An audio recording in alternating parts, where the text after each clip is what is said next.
The envelope came with no return address, no stamp, no name. Just my own written on the front in faded ink, as if it had aged decades in a day.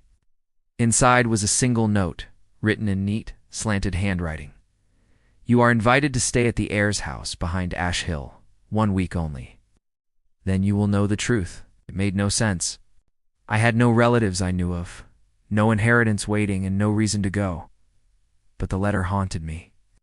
For days I'd wake up with the words repeating in my mind like a curse. Against all logic, packed a bag and drove toward the coordinates I eventually tracked down deep in a remote region where no maps dared stretch. The village nearby was quiet, too quiet. Its streets were dusty and nearly deserted. The people who lived there looked worn, with sunken eyes and half-closed windows. When I asked about Ash Hill, most pretended not to hear. One elderly woman sitting near a fruit stall looked up and murmured, "No one returns the same from that house. If they return at all." I thought she was just being dramatic. I should have listened. The road to Ash Hill was little more than a dirt trail, swallowed by trees and silence. Fog clung to the ground like spilled milk. After an hour of walking, the house finally emerged, dark, looming, and still. It stood alone atop the hill like a forgotten tomb, its stone walls cracked but unbroken, its windows like blank, watching eyes. The front door was open, not wide, but just enough. As I stepped in, the temperature dropped. It was cold in a way that felt personal, like the chill had fingers. The air was still, the kind of stillness that pressed on your chest. Furniture was draped in white cloths, yet somehow there was no dust. On a small side table near the staircase sat a folded piece of paper. Do not trust your eyes. Do not trust your memory. At first I thought it was some kind of immersive game, or maybe I was being filmed. But that first night made it very clear this was no game.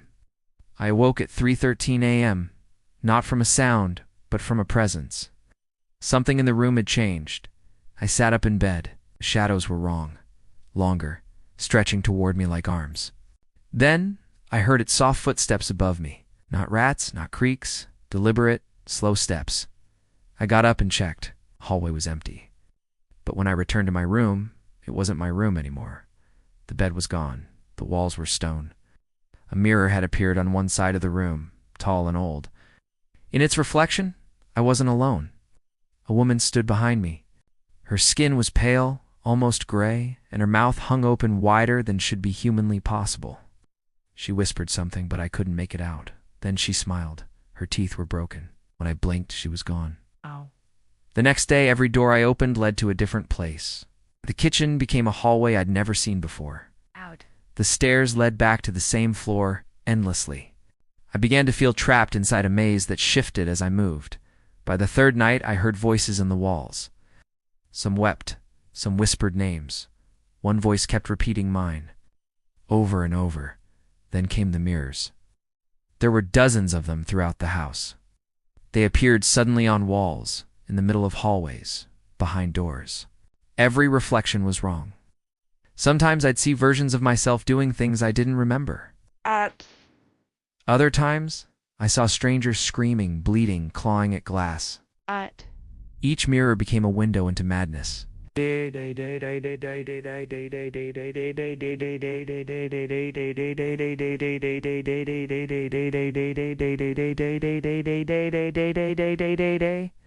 By a rope, but I wasn't dead. I was smiling. I tried to escape, but the house wouldn't let me. The front door was bricked over from the inside. Windows showed nothing but swirling fog and darkness, even in daylight. My phone had no signal. My watch stopped ticking.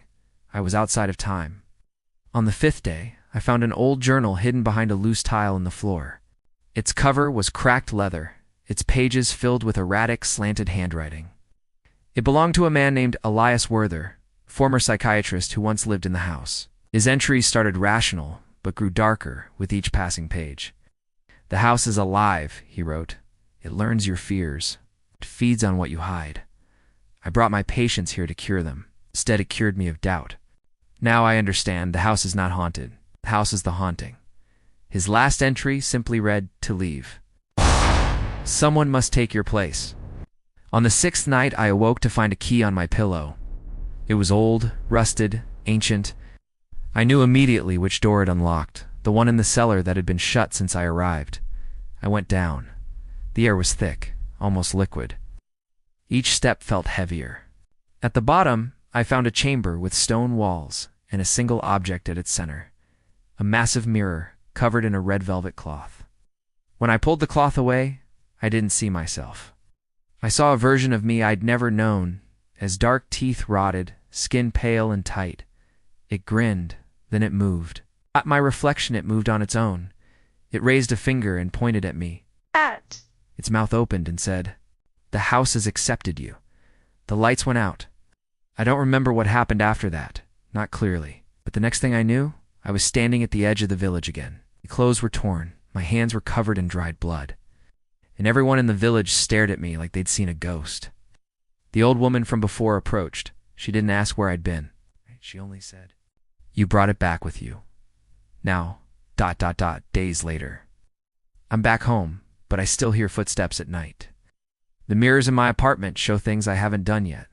My reflection sometimes doesn't blink when I do. And this morning I found an envelope outside my door.